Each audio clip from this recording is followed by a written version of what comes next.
Bueno, bienvenido, Miquel. Ves que ahora estamos jugando en casa nosotros. Bueno, nosotros le llamamos dottore. Es curioso. Esto era una consulta de un doctor y ahora se llama elegante en euskera. Vale. Pero es por ese homenaje a un doctor del que cogimos una pequeña consulta y ahora es una pequeña casa de comidas, ¿vale? Entonces, bueno, creo que es un buen punto de partido para hablar de lo que hemos venido siendo, lo que somos hoy en día y aparte de todo lo que son los negocios, pues esto hace parte de nuestro ocio, ¿no?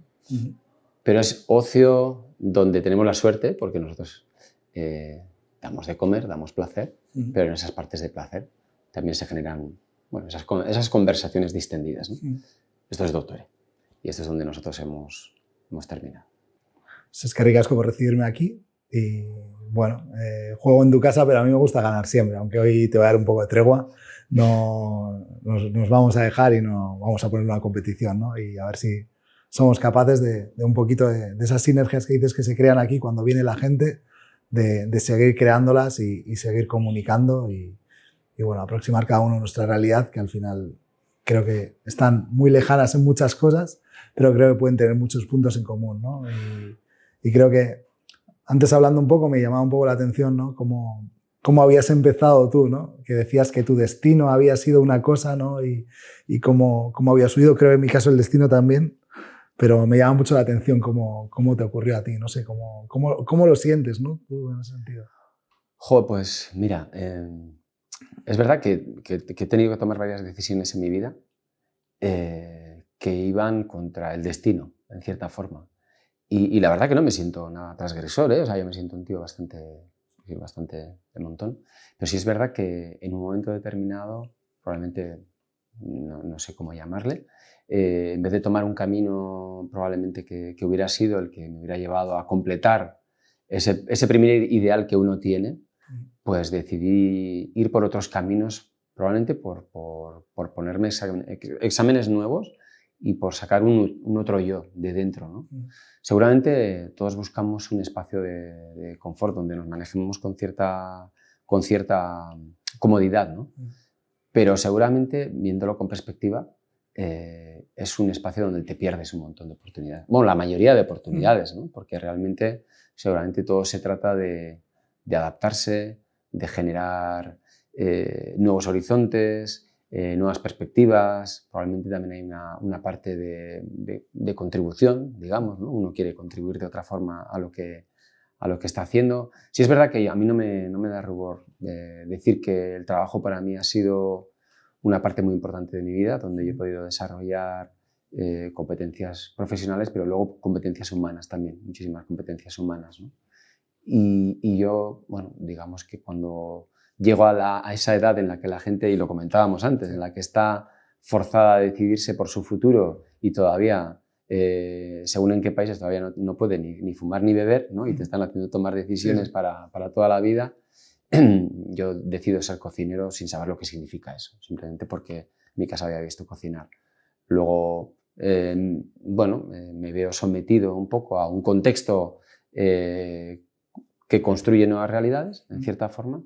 De eso empezamos a tener relaciones con gente de otras disciplinas, pero sobre todo gente que tiraba hacia arriba de nosotros, súper hacia arriba, ¿no? Digamos, disciplinas establecidas, la ciencia, el arte, que tú conoces mejor que yo, y nosotros seguramente desde un acto de responsabilidad decimos que queremos acceder a ese escenario y empezamos a construir todo un espacio donde, bueno, pues llámesele gastronomía, acaba convirtiéndose en un espacio de cierto respeto, de cierto nivel, pero ha sido a través de todas esas pequeñas decisiones que me han hecho alejarme totalmente de aquel chico que salió de casa.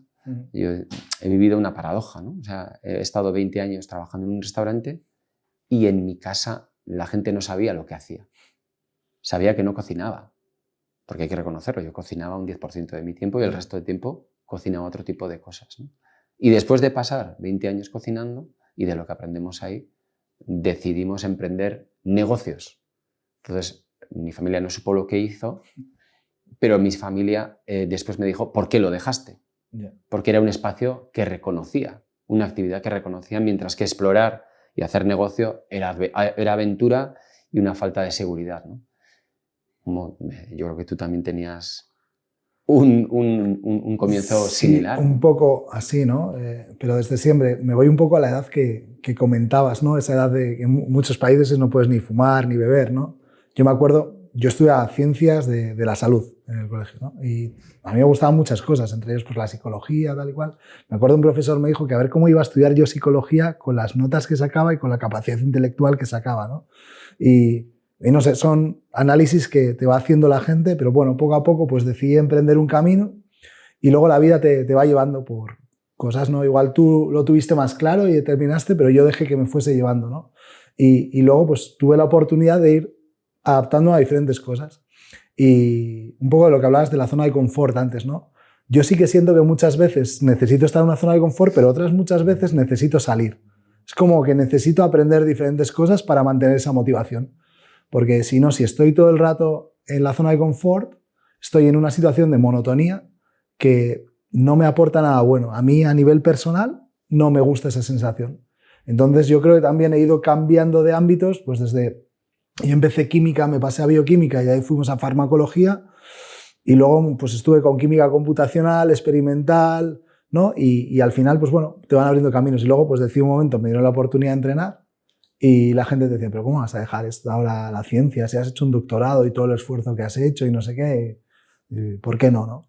Y lo veo como una etapa muy bonita de aprendizaje en mí, ¿no? Y creo que es muy diferente. Y me siento muy identificado en lo que has dicho también, que tu familia no sabía lo que hacías, porque ahora mis padres vienen a ver los partidos, mis amigos vienen a ver los partidos y todo el mundo ve lo que hago. Pero cuando estaba en el laboratorio nadie me preguntaba. Hacíamos una reacción que se llamaba 8+2. Pues 8+2, 10, vale, pero el resto no había nada. Y la poníamos con un microondas y a la gente no sonaba, pero el microondas es muy diferente al que tenemos nosotros. La gente no tenía ni idea y lo que entiende la química es pues, que un día hay una explosión y que hacemos drogas, ¿no? Pero el resto de cosas pues no es mucho, ¿no? Y creo que, y no sé cómo ves tú ahí, que muchas veces tengo la sensación de que nos encaminan siempre a tiene que ser este camino, ¿no? Y tenemos que ir dando este paso, ¿no? Cuando tienes 18 tienes que hacer esta etapa. Y no sé si tú lo has sentido así o cómo ves ese tipo de cosas. Pues probablemente sí, probablemente, ya te digo, o sea, seguramente el ecosistema en el que tú naces o creces te marca probablemente hacia dónde puedes ir. Pero digo que probablemente en mi caso lo veo poco habitual porque es que era una persona extremadamente formal. O sea, me molestaba defraudar a la gente. Pero probablemente defraudé a mis padres porque quería ser cocinero y ellos querían que tuviera una carrera universitaria. Probablemente defraudé a mis padres o a mi entorno porque esperaban que fuera un cocinero al uso y no sé, pero sí es verdad que he sabido explicar y he sabido compartir con todos ellos que lo que estaba haciendo era importante en ese momento, ¿no? Y yo creo que hemos ido como tomando esas decisiones desde la responsabilidad. Yo en el restaurante, cuando hicimos el equipo de I+D, o sea, al final aquello era casi como un sinsentido en los restaurantes, porque no era épocas en las que se construía un equipo de I+D, ¿no? Imagínate, el equipo de I+D éramos una persona y era un cajón desastre, ¿no? Era todo lo que no era cocinar todos los días, ¿no? Y ahí tuvimos que configurar equipos, entender lo que era a nivel de restaurante un equipo de I+D, lo que era abrir todas esas colaboraciones, construir claro, nuestro caladero eran cocineros y cocineras. Entonces nosotros traíamos a cocineros a formarse en hacer I+D cuando no tenían estudios científicos. Entonces lo primero que teníamos que alimentar en toda esa gente es la curiosidad, las ganas de aprender, ¿vale? Y segundo, probablemente un mínimo nivel de atención y ambición para aprender de los que sabían, ¿no? Para ir constituyendo toda nuestra base, ¿no? O sea, para mí ese fue el mayor reto. O sea, cómo construir en un entorno que no tenía I+D, que no tenía un lenguaje de innovación, reaprender a organizarse, ¿no? Y eso es lo que hizo que este tipo de restaurantes hace 20-25 años se profesionalizasen y se convirtiesen en una punta de lanza, en cierta forma, ¿no? Y también tengo que reconocer que el resto de ámbitos alrededor nuestro siempre estuvo abierto a abrirnos las puertas y a hacer que lo que nosotros hiciéramos pudiera ser, ¿por qué no?, un elemento de satisfacción o de orgullo de todo lo que fue la cocina aquí, ¿no? Y eso es lo que empezó a construir todas las bases de nuestro crecimiento. Al final yo, desde fuera, ¿no? Siempre has mirado como con parte de admiración, ¿no? Vuestra posición o vuestro restaurante en ese caso, ¿no? pero ahora escuchándote me genera mucha curiosidad cómo generas un equipo allí, porque yo estoy ahora creando equipos también, Claro. pero claro, es que no tiene nada que ver. Y el trabajo no tiene nada que ver. Y luego, por otro lado, que yo vengo de la investigación también, como, claro, cocinero. Yo había estudiado bioquímica y ir a un laboratorio de química para mí era adaptación, ¿no? ¿Cómo hace I+D o esa investigación alguien que solo se ha formado como cocinero, ¿no? Entonces yo creo que esos eran dos retos a abordar bastante importantes y me genera bastante curiosidad cómo pudisteis hacer todo eso, porque creo que llegasteis a unos niveles muy altos, pero creo que tiene muchísima dificultad. Bueno, ahí al final lo suyo fue poder entender e intuir que existía una oportunidad para poder generar un campo. El food science existe, sí. La gastronomía existe, probablemente los vínculos que las unieran no existían, ¿no? En cierta forma, ¿no? Nosotros es lo que hicimos. Al final lo que hicimos fue, vamos a decir, colaboraciones y convenios, vamos a decir, con el ámbito científico, universitario y con centros de investigación de alimentación, ¿no? O sea, hay un centro de investigación de alimentaria aquí que se llama ASTI, vale. Y ASTI tenía un centro de alimentación y científico en Zamudio, en el Parque Tecnológico, ¿no? Sí. Por tanto, mis viajes de los miércoles eran a Zamudio. Vale. Y sobre todo lo que tuvimos que hacer fue construir lenguajes. Vale. No otra cosa, lenguajes en los que pudiéramos entendernos en términos de formulación, en términos de la gestión del tiempo, vale. En términos de establecer objetivos, en términos de lo que es la legislación en torno a cada uno de nosotros, porque para nosotros operaba una legislación y para ellos operaba otra legislación. Entonces, hubo una generación de un lenguaje y luego lo que decías, hubo la generación de un equipo. Un equipo que, como te decía al principio, se constituyó básicamente de expertos de nuestro medio, pero luego se tuvo que ir constituyendo con expertos de otros medios, pero todos con una vocación de llegar a entenderse y generar un lenguaje y un área común. Vamos a decir, lo que digo yo, la industria de la gastronomía y la alimentación vinculados, ¿no? El por qué comemos lo que comemos. Yo creo que un restaurante es una especie de sublimación, vale. De lo que es el hecho de comer todos los días, de alguna forma.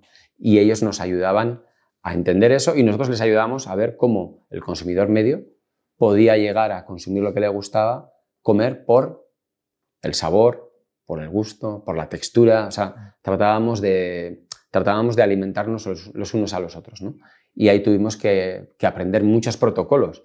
Lo que no sé es cómo lo haces tú para pasar protocolos de bioquímica a un equipo. Eso yo creo que no pienso ni en basarlos, ¿no? Porque al final sí que hay muchas cosas que pueden ser parecidas, pero hay otras que no tienen nada que ver, ¿no? Y si intento trasladar eso, me equivoco totalmente. Creo que me ayuda mucho a la hora de abordar los problemas, de intentar solucionarlo y de intentar adaptarme y sobre todo a la hora de tener que aprender. O sea, yo tengo la necesidad ahora mismo de aprender todo el rato. Supongo que vosotros en ese momento sería lo mismo, ¿no? Cuando empezasteis, lo que has dicho, ¿no? Creasteis el grupo primero con especialistas vuestros y luego tuvisteis que ampliaros y supongo que eso habrá sido un reciclaje continuo. Entonces yo ahora mismo me siento en esa posición, ¿no? De tengo que ir reciclándome y tengo que estar todo el rato, pues desde temas técnicos a temas mentales míos, a temas de gestión de personas, a cualquier cosa, ¿no? Y esos son retos muy, muy importantes, ¿no? Y creo que la gestión de personas está cambiando tanto, ¿no? Que para nosotros es muy importante detectar las motivaciones de los jugadores. Si yo no sé qué motivos les mueven a ellos, es muy difícil que yo pueda tener un impacto. Y yo tengo que convencer a la gente.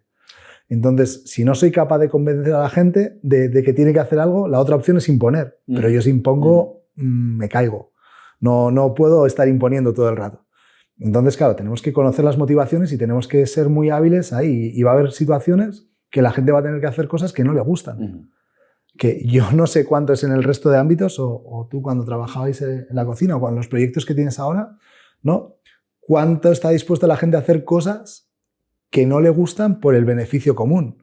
Porque evidentemente nosotros tenemos un examen todas las semanas, vamos a un examen público, se ve nuestro rendimiento, igual luce otra persona, pero claro, yo quiero lucir yo, quiero que me vaya bien, ¿no? Y eso en nuestro caso es muy difícil, pero claro, cuando no se ve, cuando todo ocurre internamente, yo entiendo que las motivaciones son diferentes y las formas de funcionar son diferentes. Supongo que habréis tenido muchos problemas en ese sentido, ¿no? Hay muchos temas que adaptarse, entiendo. Joder, pues desde luego que sí. Además, mira, creo que hay una cosa que lo magnifica todo. El deporte lo ha tenido, seguramente siempre ha tenido foco, ¿no? Pero que yo tengo memoria, la gastronomía no tenía ese foco, ¿no? Y poco a poco se le fue introduciendo medios de comunicación. Nosotros empezamos a pasar por festivales, por congresos, empezamos a ser populares, incluso se nos empezaba a poner un micrófono para que opinásemos de lo que fuese, y hay gente que a veces utiliza la prudencia y hay otra gente que no, y está la condición humana, y puedes tener un jugador que se le va a veces las palabras y otro que es muy de equipo, es muy educado, ¿no? Y en lo nuestro pasa lo mismo. Y nosotros tuvimos que trabajar muchísimo la forma en la que trabajamos con la gente que venía a los equipos, porque para muchos ellos, bueno, igual es habitual, pero muchos de ellos el pasar por nuestra casa era el trampolín a su salto definitivo a su propio restaurante o a otro establecimiento en el que iba a tener más visibilidad, ¿vale? Claro, nosotros operábamos con equipos de 50, 70 personas entre sala y cocina, imagínate, todos jóvenes, muy jóvenes, porque eran gente que estaba de paso, que se estaba moviendo todos los años y venían con una ambición exagerada. Y eso es muy bueno. Eso es muy bueno siempre y cuando uno sabe canalizar toda esa ambición, ¿no? Por tanto, yo en realidad muchos años tuve que operar casi como gestor de emociones o canalizador de esfuerzos de la gente, ¿no? Porque en la cocina, en este tipo de espacios, pues ha petado mucha gente, pero ha petado por su propia ambición, ¿no? Y porque no ha podido saber adaptarse al medio, ¿no? Entonces nosotros teníamos que estar muy atentos a cuál era el tipo de gente que venía, la tipología de gente. Teníamos suerte, teníamos un buen filtro, llevaba gente de todo el mundo, pero luego teníamos que hacer funcionar a todo ese equipo, ¿no? Y nosotros todos los días, de forma infalible, teníamos un briefing a la mañana en el que se hablaba del día anterior, de lo que iba a suceder ese día, y luego antes del servicio conocíamos las particularidades de nuestro cliente. Entiendo que hay rayando en lo legal entre la protección de datos y no protección de datos, porque nosotros conservábamos bastantes datos, incluso emocionales, o de reacciones o de gustos de las personas en el restaurante, pero para nosotros era muy importante a la hora de personalizar la experiencia. ¿Vale? Pero, claro, lo teníamos que utilizar con mucho cuidado. Pero todas esas reuniones periódicas, el control, en cierta forma, o la generación de ese contexto en el que la gente pudiera crecer, pero en aras de que todos luciéramos más, era mi principal trabajo, ¿no? Y eso ha sido una de las mayores dificultades, no solo aquí, sino ese foco que ha amplificado aquí y en el extranjero. Todas las cocinas de todo el mundo, bastante relevantes, han estado expuestas a todo esto.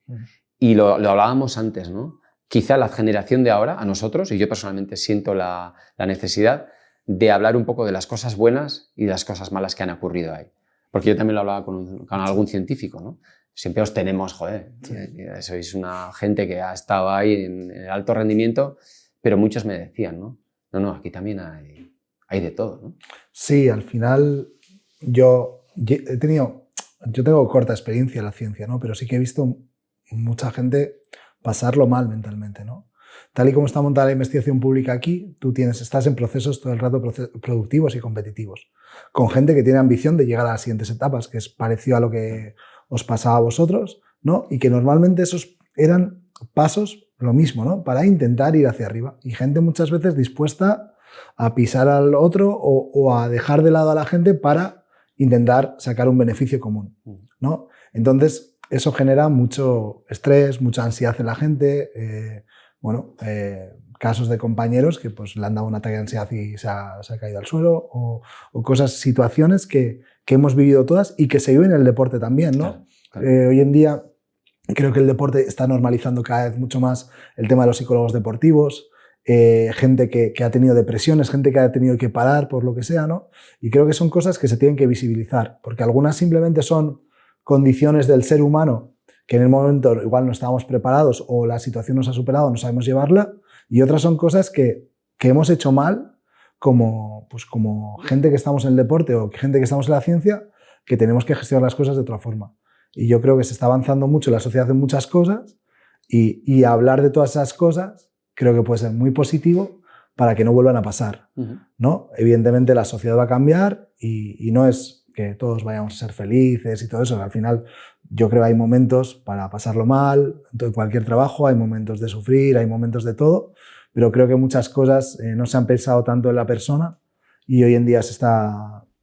Para encontrar la motivación de las personas que para que sean productivos, necesitamos pensar en eso y decirles, vale, tú me vas a ayudar de esta forma a mí, y yo te voy a ayudar de esta forma aquí, ¿no? Y creo que tenemos que buscar a vínculos intermedios, ¿no? Evidentemente, si creo que pues nosotros entrenando, yo siempre tengo que intentar mantener los intereses de mi club y de mi equipo. No puedo renunciar a ellos, pero ahí tenemos márgenes, ¿no? Y creo que en cualquier ámbito es eso, ver cuánto margen tienes tú para ceder y cuánto importante es esa persona para ti dentro de tu proyecto. Y creo que a partir de ahí tenemos que hacer ese tipo de cosas para encontrar gente motivada que quiera llevar pues, un poco lo que hablábamos a esos niveles de exigencia o excelencia que queremos porque nos gusta hacer bien las cosas, ¿no? Y creo que esos son retos muy interesantes. Es algo que me genera muchísima curiosidad a mí, que creo que queda muchísimo para aprender. Yo lo he dicho 1000 veces, ¿no? Pasaba de la ciencia, yo me he educado para ser científico y de repente soy entrenador. Y yo no estoy preparado para gestionar todo eso. Tengo que ir aprendiendo y hacerlo lo mejor posible. Y supongo que tú en esos momentos que tú querías ser cocinero, ¿no? Y cocinero, pues igual tenías una idea y de repente te plantan todo eso. ¿Y cómo gestionas esa ambición de la gente de estoy un rato y me voy, pero tengo que estar y ayudarte a ti, ¿no? Porque mucha gente seguro que querría estar, sí, pero no ayudarte, sino simplemente sacar beneficio común, beneficio propio, no común. Sí, a ver, yo creo que buscaba el beneficio propio, pero creo que al final las cosas tienen su ciclo y las que tienen que terminar, tienen que terminar.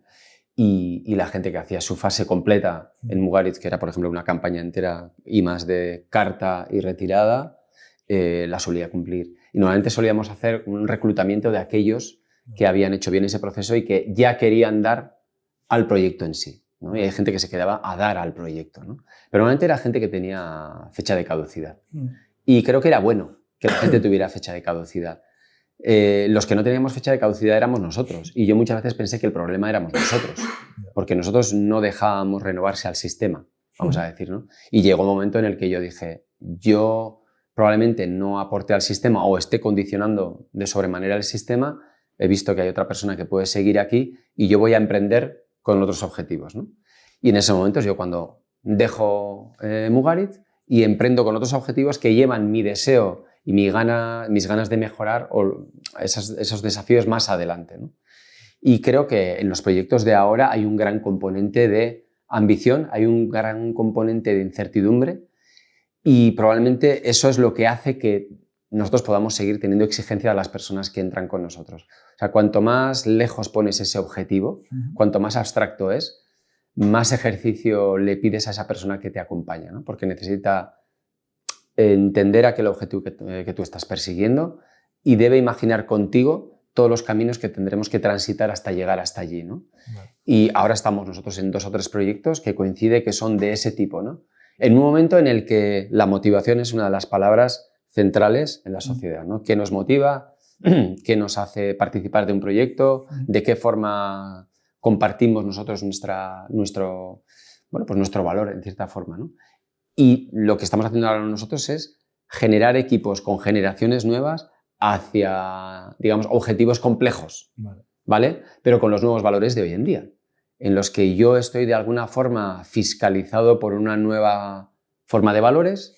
Yo no puedo ejercer la atracción de la forma en la que podía generarla antes, igual que no podemos utilizar el mismo lenguaje ahora, como comparando con lo que utilizábamos antes, y yo estoy entrenándome para sacar lo mejor de las chicas y los chicos hacia ambiciones futuras con nuevas formas de hacer. Y lo que tú has dicho, aprendiendo constantemente. Ha sido muy bueno aprender por el camino las limitaciones de uno y aprender a rodearse de aquellos profesionales que le hacen a uno mejor, ¿no? Yo hoy en día, en el proyecto en el que estamos haciendo una bebida sin alcohol, para el placer, para el futuro, yo tengo un destino puesto allá, pero necesitamos gente de marketing, necesitamos gente de comunicación, necesitamos gente de branding, necesitamos comerciales, necesitamos investigadores, y probablemente mi papel ha cambiado. Mi papel es mantener un destino, un objetivo, y probablemente que nos enseñen ellos, ¿no? Las nuevas formas de organización, ¿no?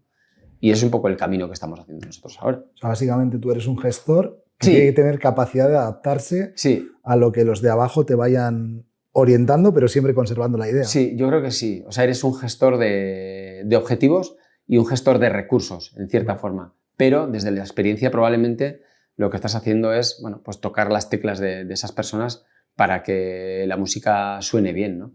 Claro, yo creo que antes lo comentábamos también. No sé cuál es el tiempo que tú sueles tener a tus jugadores en tu equipo. Suele ser 1 año, 2 años, 3 años. Si siquiera pueden llegar a tener cultura de equipo, cultura de la casa.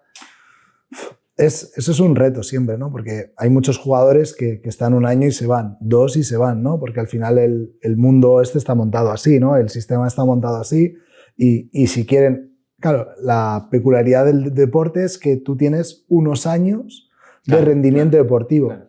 Y sobre los jugadores americanos, sobre todo, que hay muchos, tener en cuenta que no es como en fútbol, que igual empiezan con 18 y 19. Estos juegan en la universidad, donde hasta ahora va a cambiar el modelo y están pasando a cobrar y en cantidades muy altas, pero hasta ahora están 4 o 5 años en la universidad donde no pueden cobrar, solo de alguna forma de sponsor así.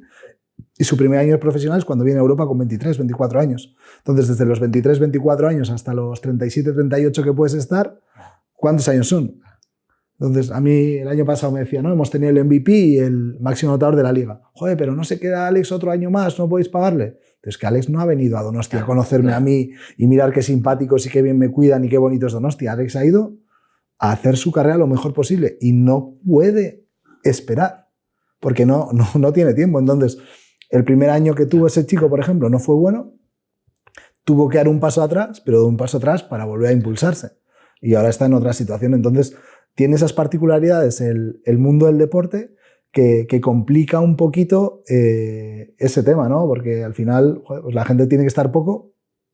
Entonces, para nosotros es muy importante y es un reto muy grande hacer entender a la gente dónde están rápido, aquí cuáles son los valores. Y claro, los valores yo creo que los tiene que hacer la entidad, el club como tal, ni yo como entrenador. ¿No? Tiene que decir, nos movemos en esto, aquí se trabaja así y se va a hacer así y esta ciudad es así y, por ejemplo, la cultura en Guipúzcoa deportiva es así y estos valores, pum, pum, pum, son importantes, ¿no? Y les tienes que hacer entender eso y que nosotros queremos gente que se mueva dentro de eso y si se mueven dentro de eso, nosotros les vamos a ayudar a intentar crecer y a potenciar que si son gente joven, que nosotros ahora mismo tenemos bastante gente joven, venga, nos vamos a ayudar a dar pasos en su carrera. Porque lo que no puedo hacer es yo intentar retener a alguien que su objetivo es lo que has dicho tú, ¿no? Está ahí arriba. Y luego, por otro lado, nos estamos encontrando, sobre todo con gente joven, problemas, y ahí me interesa, porque es parecido a lo que decías tú dices que tienes un objetivo complejo ahí a largo plazo, yo me estoy encontrando con gente que igual su sueño o objetivo es llegar allí, pero se olvidan del resto del medio, del camino, los objetivos a corto plazo. ¿Y qué pasa? Que cuando no avanzan como ellos quieren, les empieza a provocar ansiedad, miedos de no valgo, no llego, no voy a conseguir lo que quiero. Y eso en el deporte está penalizando mucho el rendimiento de muchos jugadores jóvenes.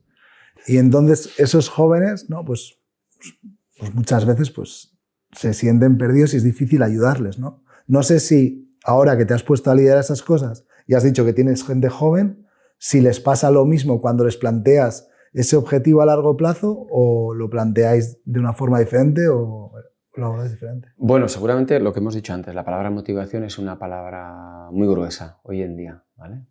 Motivar, mover, arrastrar. Es una palabra que hoy en día está costando gestionar entre los jóvenes, al menos en nuestra área, ¿eh? Porque son chicos que paradójicamente vienen a empresas, o vienen, en nuestro caso, en nuestro caso venían a empresas con un prestigio, vamos a decir. Y ese prestigio pues era un servicio, era un logo, era unos reconocimientos, y esa gente quería ser parte de eso, ¿vale? Y entran en el esquema de esa organización y se van dando cuenta de los elementos de los que se compone esa realidad, esa marca, ese GBC o ese restaurante X, ¿no? Pero les cuesta ponerse en el lugar de que son ellos los que tienen que dibujar esas letras, los que tienen que hacer que esa marca en ese momento traslade las ideas por las cuales ellos vinieron.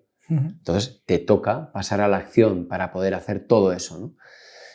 Yo recuerdo que en mi época eso lo entendí perfectamente, porque sí había una vocación de contribuir. Hoy en día es verdad que ese compromiso-recompensa de alguna forma está alterado. Y será éxito nuestro si sabemos compensarlo y sabemos motivar a toda esa gente, ¿no? Pero a mí sí me gustaría que podamos ir construyendo profesionales del futuro. Tú estás construyendo profesionales, eres un exportador de talento, coges a gente joven y la pones en un sitio mejor, ¿no? Yo siempre considero que pasó eso conmigo como persona en Mugaritz, por ejemplo, ¿no? Claro, yo estuve 20 años, imagínate cómo estaría, ¿no? A nivel físico yo, pero tuve una preparación para la vida muy importante. Claro, yo estaba en un contexto muy protegido. Yo estaba en un GBC que siempre estaba en primera línea y era muy cómodo vivir allí, ¿no? Y me hacía parte de un proyecto. Pero sí es verdad que llegó un momento en el que empecé a dudar de si lo que me hacía ser alguien en la vida era el proyecto al que yo pertenecía o yo como proyecto, ¿no? Y yo creo que cada uno también tiene que ser un proyecto apetitoso para la sociedad o para lo que puede ser el ámbito de los negocios, ¿no? Y en ese momento yo, ni corto ni perezoso, dije, coño, vamos a comprobar qué pasa aquí, ¿no? Voy a intentar, porque claro, yo con la gente me suelo encontrar de frente y me suelen ver el logo aquí en el pecho, ¿no? Y luego cuando me doy la vuelta, pues ven el nombre y probablemente, como no me ven la cara, pero solo ven el nombre, pues realmente digo, yo voy a intentar poner el nombre delante nuevamente para saber si puedo dibujar un logo nuevo al lado, ¿no? Sí. Y en realidad el salto que di para salir de Mugaritz fue para construir una nueva persona, unas nuevas ambiciones, muchísimo miedo, muchísimas dudas, pero probablemente con la confianza de que seguramente si acabábamos aplicando la misma perspectiva seríamos capaces de construir la misma ambición y las mismas nuevas visiones, ¿no? Claro, yo no sé si un chico... Bueno, tú mismo, ¿no? O sea, tú eras una persona, un personaje en tu laboratorio y yo no sé qué esperas de tu Mikel en esta fase. Pues al final, yo creo, ¿no? Entendiéndote, tú querías saber si eras el de Mugaritz o eras tú mismo, ¿no? O sea, básicamente es eso, ¿no? Y creo que eso es un reto importante, ¿no? Y ese miedo también, ¿no? Yo, cuando me ofrecieron ser entrenador, era como... la cabeza piensa muy rápido, ¿no? ¿Estaré haciendo lo correcto? ¿Debería seguir haciendo lo otro? ¿Cuánto tiempo voy a estar? ¿Voy a valer? ¿No? Y mis primeros meses de entrenador fueron un poquito eso, ¿no? Era más guerra conmigo interno de quiero llegar y quiero hacerlo bien y quiero que me funcione, ¿no? Y demostrar que sí, que el nombre que dices tú vale para algo, ¿no? Y bueno, me costó, en ese sentido me costó, era un poco los miedos, las inseguridades y bueno, pues poco a poco llega un momento que dices, mira, venga, olvídate de esto, hazlo lo mejor que puedas y luego ya verás, ¿no? Y objetivo claro y seguir, ¿no? Y yo estuve un año entrenador en Azpeitia, el primer año que había dejado la ciencia y dije, va, me ofrecieron seguir, descendimos y me ofrecieron seguir. Yo les dije que no seguía porque creía que quería otro tipo de retos y otras cosas que me propusiesen unos aprendizajes. Entonces dije, va, pues no tengo nada. Alguno no me creía porque alguno creía, este ya firmado en otro sitio. Y dices, va, pues voy a buscar a ver qué hay, ¿no? Y me puse a buscar y tocó donde estoy ahora. Pues Gipuzkoa Basket, que no pensaba... ¿Y cómo confiaron en ti? ¿Qué les hiciste para que confiaran? Al final pasó que el director deportivo de Iraurgi lo dejó. El entrenador del Gipuzkoa Basket que estaba, que es buen amigo mío, lo dejó, pues se fue a Burgos a entrenar y quedó la vacante y el director deportivo de Iraurgi se fue a Gipuzkoa Basket. Entonces yo estaba buscando para irme fuera a otro país porque yo entendía que no tenía experiencia ni nada y a ver quién me iba a fichar aquí. Entonces me ofreció la oportunidad y ahí me metí.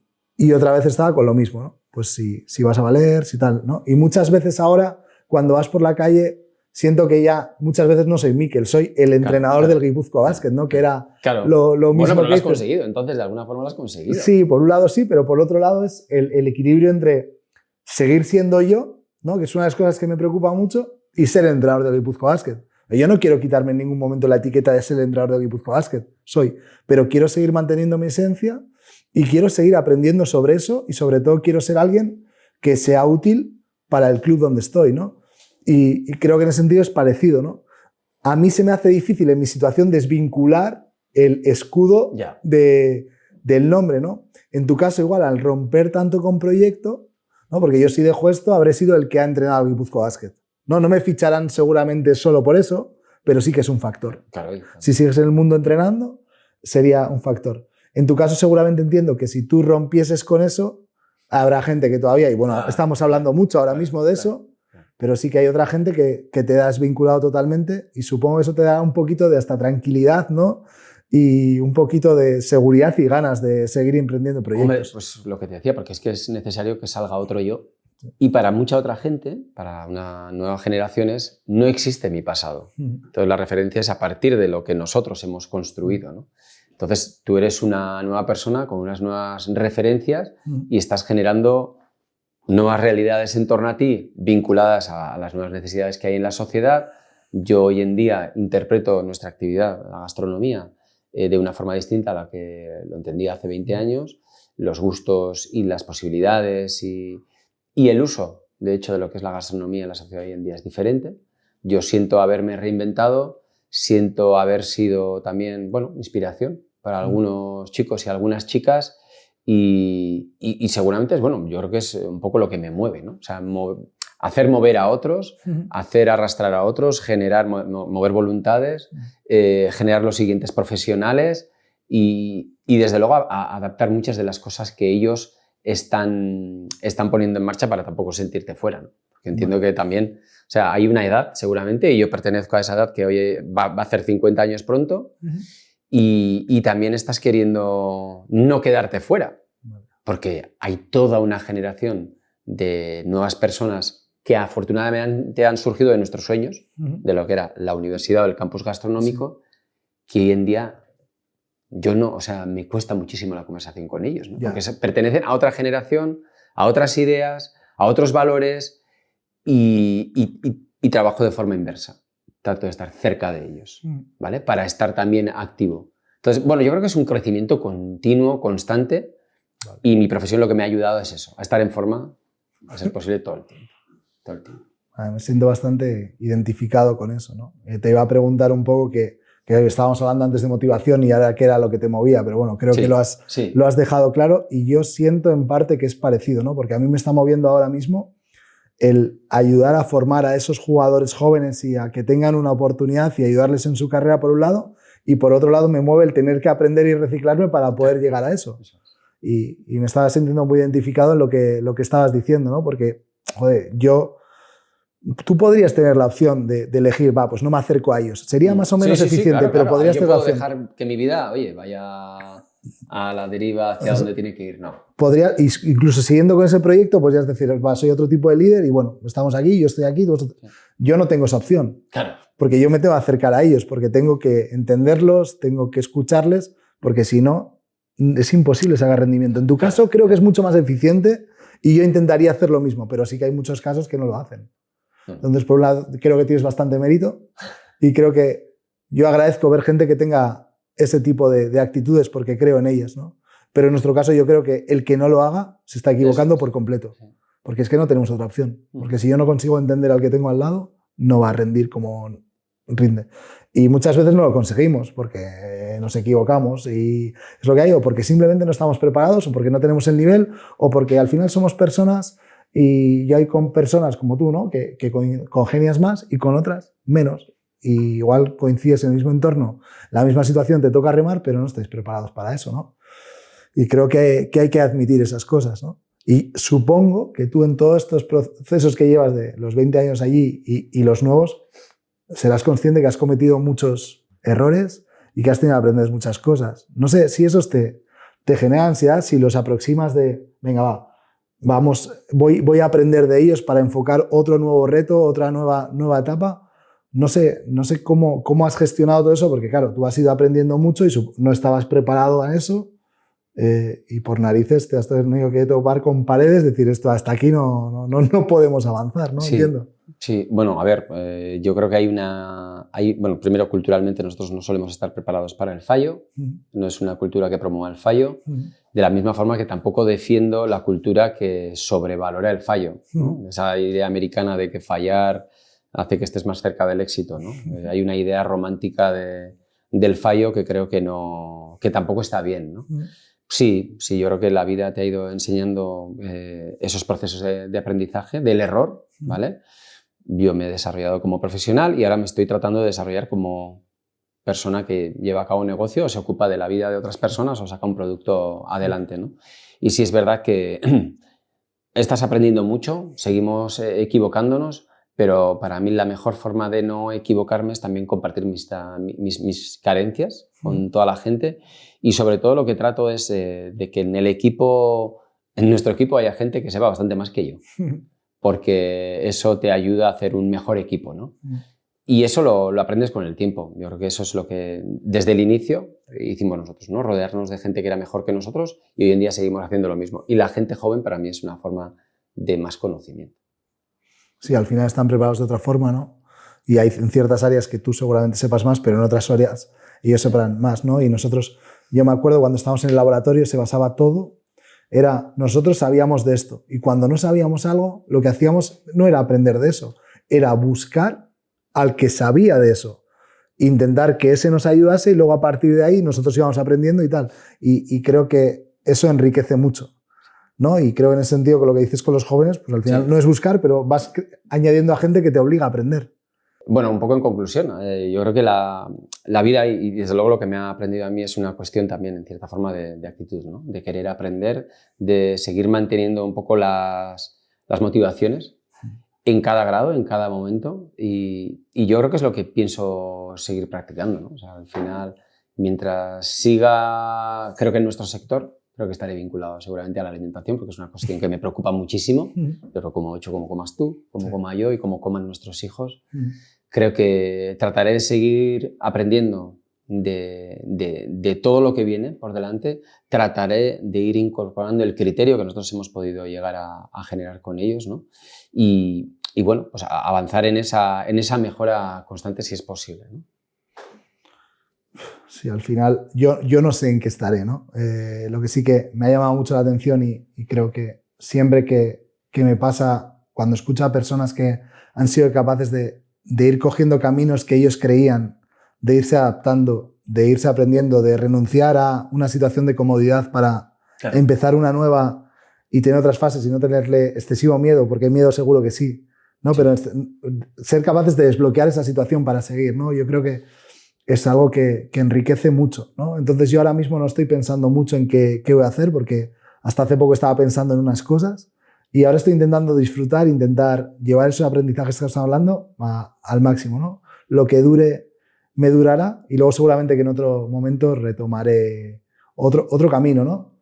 Pero para ir terminando te quería preguntar a ver cuál es el reto que te planteas tú ahora de cara a lo que te viene, porque has ido cambiando mucho, ¿no? Pero ¿qué reto te propondrías tú para lo que viene, ¿no? Pues seguramente un reto que es muy similar a todos los que compartimos la generación, dejar algo mejor de lo que recibimos, ¿no? Y creo que es una gran responsabilidad porque yo te miro a los ojos como un chico joven al que estamos en cierta forma compartiendo una forma de testigo. Los que abren los restaurantes hoy en día son gente de tu edad, son gente joven con unos valores nuevos y desde luego nosotros quisiéramos ser compañeros de equipo toda esa gente y hacerlo bueno, como un buen ejemplo, ¿no? Hablabas tú antes de la ejemplaridad, ¿no? Ahí es donde nos gustaría encontrarnos y es donde me gustaría encontrarte a ti dentro de poco, porque desde luego esta conversación ha sido una buena toma de contacto. Cuando quieras te vienes aquí, te damos una buena comida y siempre habrá una conversación. Te acepto la invitación totalmente, lo mismo cuando quieras puedes subir allí. Yo he estado, lo que te digo, muy a gusto, me gusta mucho escuchar, creo que todavía soy joven, ahora mismo soy el entrenador más joven de la liga. Joder. El año pasado no lo era, pero este año sí que lo soy y creo que tengo mucha necesidad de seguir teniendo motivaciones y esas ilusiones y creo que encontrar gente como tú me ayuda mucho para seguir buscándolas. Gracias.